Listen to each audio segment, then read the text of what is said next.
कौन है बे तू? अबे तू है कौन तू? आइए देखते हैं बैठन मजा आएगा। नहीं नहीं नहीं सारुण के यहाँ कुछ तो गड़बड़ है।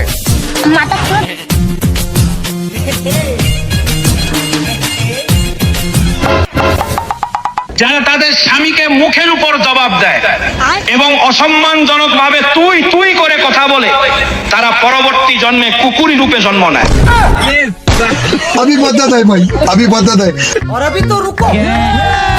যেই স্বামী তার বউকে রেখে আর এক জায়গায় হ্যালো হ্যালো হ্যালো হ্যালো জান জান করে, তার মতো বদমাইশ আর কাপুরুষ আর কেউ হতে পারে না। বউটা কত সুন্দর, চোখ তুলেও তাকায় না। তোর মতো এরকম খ্যাসান নিয়ে আমি কোথাও দেখি নাই। আর পাশের বাড়ির ভাবি, ভাবি কেমন আছেন? হ্যাঁ ভালো আছেন? তাহলে তুই আমাকে চিনতে পেরেছেন? ওরে বাটপার, তুই তোর বউয়ের সাথে রোমান্টিক হতে পারলি না, তুই পাশের বাসার ভাবির সঙ্গে রোমান্টিক হলে তার মানে তোর চরিত্রে সমস্যা আছে। मैं तारी को पाई।